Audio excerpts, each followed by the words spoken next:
देखो यार, अगर आप एक ऐसे इंसान है जो चेंज में बिलीव रखते हैं, आपको लगता है कि आप इनोवेशन में बिलीव रखते हैं, आप बदलाव में बिलीव रखते हैं, तो ये वीडियो आपके लिए हो सकती है। क्योंकि आज हम डिस्कस करेंगे एसबीआई के इनोवेशन अपॉर्चुनिटी फंड के बारे में। हर एक की जानकारी मैं आपको दूंगा कि भाई फंड मैनेजर क्या है, उद्देश्य क्या है इस फंड को लाने का एसबीआई का, कौन से बेंचमार्क को फॉलो करेगा, कौन से सेक्शन ऑफ वो लोग हैं जिन्हें इन्वेस्ट करना चाहिए और कौन से सेक्शन ऑफ वो लोग हैं जिन्हें इन्वेस्ट इसमें नहीं करना चाहिए। हर एक चीज की जानकारी आपको इस चैनल पे मैं दूंगा। अब बात करते हैं भाई एसबीआई ये इनोवेटिव फंड लाया क्यों है, इसके पीछे का उद्देश्य क्या है।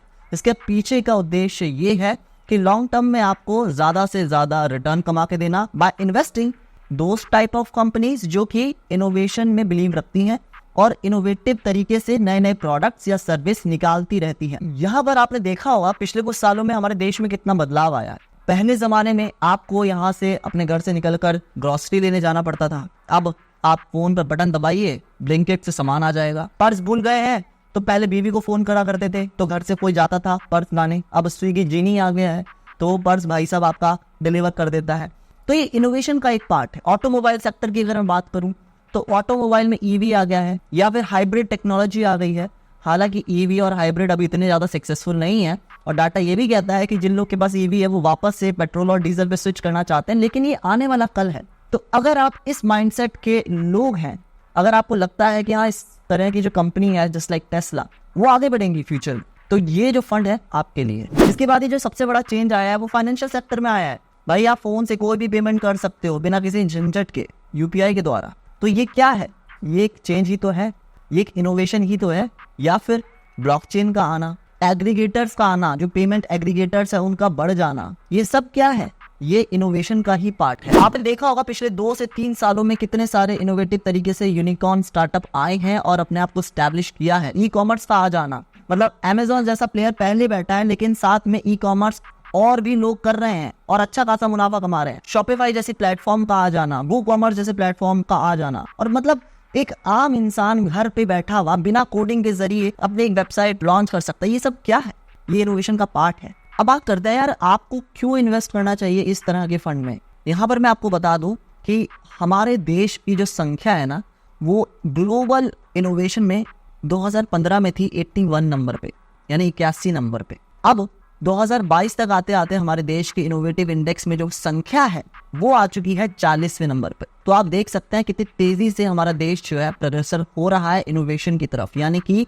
बदलाव की तरफ। यहाँ पर मैं एक चीज और बता दूं कि अगर आप अपने बिजनेस को इनोवेटिव तरीके से या सर्विस को इनोवेटिव तरीके से लाना चाहते हैं आगे, तो आपके लिए सरकार भी मदद करती है। सरकार ने कई सारी स्कीम्स निकाल रखे हैं जैसे कि Atal innovation mission, startup India, stand up India, या फिर नेशनल इनोवेशन फाउंडेशन, या फिर क्रेडिट गारंटी स्कीम्स। इस तरह की जो स्कीम्स हैं वो सरकार निकालती रहती है ताकि हम इनोवेशन में और आगे बढ़ सके। तो सरकार आपको खुद कह रही है कि जाओ जाके ऐसा प्रोडक्ट या सर्विस निकालो जिससे हम आगे बढ़ें, हमारा देश आगे बढ़े। तो अगर आपको लगता है यार कि आने वाला कल इनोवेशन में ही है तो ये फंड आपके लिए है। मैंने इसका जवाब आपको दे दिया। अब बात करते हैं कुछ की डिटेल्स की कि ये फंड कब से लेकर कब तक खुला रहेगा एंड ऑल। तो नाम तो मैंने आपको ऑलरेडी बता दिया, एसबीआई का इनोवेटिव अपॉर्चुनिटी फंड, और ये ओपन एंडेड फंड रहेगा। इसका मतलब ये है कि यहाँ पे कोई लॉक इन पीरियड आपको देखने को नहीं मिलेगा। आप जब चाहें अपने पैसे को डाल भी सकते हैं और जब चाहें अपने पैसे को निकाल सकता है। एक चीज का ध्यान रखिएगा कि अगर आप 1 साल से पहले अपने पैसे को निकालते हैं तो आप पे short term capital gain tax लगेगा, जिस चीज का आपको बहुत ज्यादा ध्यान रखना है, जो कि रहेगा 15% के करीब। सबसे अच्छी बात यहाँ पर यह है कि 80% ऑफ AUM आपका लगेगा इनोवेटिव कंपनीज में जो डोमेस्टिकली रहेंगी, मतलब भारत की ऐसी कंपनीज जो इनोवेशन में इन्वॉल्व हैं, और बाकी का 35% ये ग्लोबल मार्केट में इन्वेस्ट करेगा। तो एक तरह से आप इसे फ्लेक्सी कैप फंड समझ सकते हैं, लेकिन एक थीम फ्लेक्सी कैप फंड, यानी कि वैसा फंड जो एक थीम को फॉलो करता है लेकिन फ्लेक्सिबल है। इसके साथ ही यहाँ पे आपको डायरेक्ट और रेगुलर प्लान्स दोनों ही देखने को मिल जाएंगे, यानी आप अपने डीमैट अकाउंट से भी इसमें इन्वेस्टिंग कर सकते हैं, या फिर अगर आप ये चार्जेस नहीं देना चाहते ब्रोकर के तो आप डायरेक्टली भी इन्वेस्ट कर सकते हैं। वो मैं बताऊंगा आप कैसे कर सकते हैं डायरेक्टली इसमें इन्वेस्ट। इसके साथ ही मिनिमम इन्वेस्टमेंट है भाई, यहाँ पर आप 500 रुपए से SIP शुरू कर सकते हैं इसमें, या फिर अगर आप लमसम करना चाह रहे हैं तो उसके लिए मिनिमम अमाउंट है 5000 रुपए। अच्छा, यहाँ पर एक चीज और बता देता हूँ, यहाँ पर आपको एग्जिट नोट जो है 1% का देखने को मिलेगा अगर आप 1 साल से पहले अपने पैसे को निकालते हैं। मतलब अगर आप 1 साल से पहले अपने पैसे को निकाल रहे हैं तो 1% का एग्जिट लोड तो पड़ेगा ही पड़ेगा, प्लस आपको 15% short term capital gain tax भी देना पड़ेगा साथ में। अगर हम फंड मैनेजर्स की बात करें तो यहाँ पे रहेंगे मिस्टर प्रसाद पटाला एंड प्रदीप केसवान। इन दोनों की ही काफी लंबी हिस्ट्री है निफ्टी 500 को बीट करने की, यानी कि आउट परफॉर्म करने की। उसके साथ ही यहाँ पर इस फंड का जो बेंचमार्क रहेगा वो रहेगा निफ्टी 500 का टोटल रिटर्न इंडेक्स। अगर हम परसेंटेज की बात करें कितना टोटल रिटर्न दिया है निफ्टी 500 ने, तो यहाँ पर मैं आपको बताना चाहूंगा कि निफ्टी 500 टोटल रिटर्न इंडेक्स ने जो रिटर्न एक साल में कमा कर दिया है वो 36.82% का है। पिछले 3 सालों में 20.07% का है और पिछले 5 सालों में 21.2% का रिटर्न है। बात करें डेट्स की तो ये NFO 29 जुलाई को खुल चुका है और 12 अगस्त तक ये खुला रहेगा और अलॉटमेंट जो होगा वो 20 तारीख यानी 20 अगस्त 2024 को आपको अलॉट हो जाएगा। अब सवाल ये उठता है कि भैया हम ब्रोकर चार्ज नहीं देना चाहते तो हम डायरेक्ट कैसे इसमें इन्वेस्ट करें।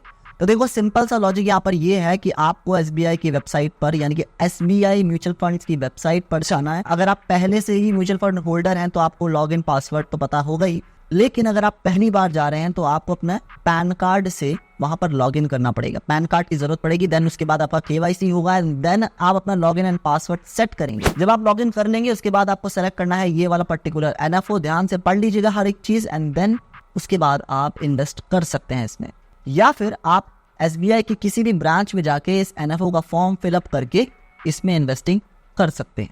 ये 2 तरीके ऐसे हैं जिसमें आपको कोई भी ब्रोकरेज चार्ज नहीं देना पड़ेगा। तो बात करते हैं भाई कौन सा सेक्शन ऑफ वो लोग हैं जिनके लिए परफेक्ट रहेगा ये फंड। सिंपल सा लॉजिक ये कहता है कि अगर आपका रिस्क एपेटाइट ज्यादा है, आपको रिस्क लेना पसंद है, तो आप इस फंड में इन्वेस्ट कर सकते हैं। आपको लगता है इनोवेशन ही आने वाला कल है तो आप इस फंड में इन्वेस्टिंग शुरू कर सकते हैं। इसके साथ ही अगर आप एक कंजर्वेटिव इन्वेस्टर हैं, आप रिस्क बिल्कुल नहीं लेना चाहते, आप अपने पैसे के साथ खिलवाड़ नहीं करना चाहते, तो भाई मैं ये कहूंगा कि इस फंड से दूर रहो, क्योंकि यहाँ पर इनोवेशन के साथ ही ये फंड आगे बढ़ने वाला है। तो वही लोग इसमें जाएं जिनका रिस्क एपेटाइट थोड़ा ज्यादा है as compared to conservative investors. I hope कि मैंने हर एक चीज की जानकारी आपको इस वीडियो के माध्यम से दी हो। अगर आप चैनल पे पहली बार आए हैं, यहाँ पे हम फाइनेंस रिलेटेड कंटेंट में डालते रहते हैं, तो please join the community, it's free to join and I will see you in the next video. जय हिंद दोस्तों।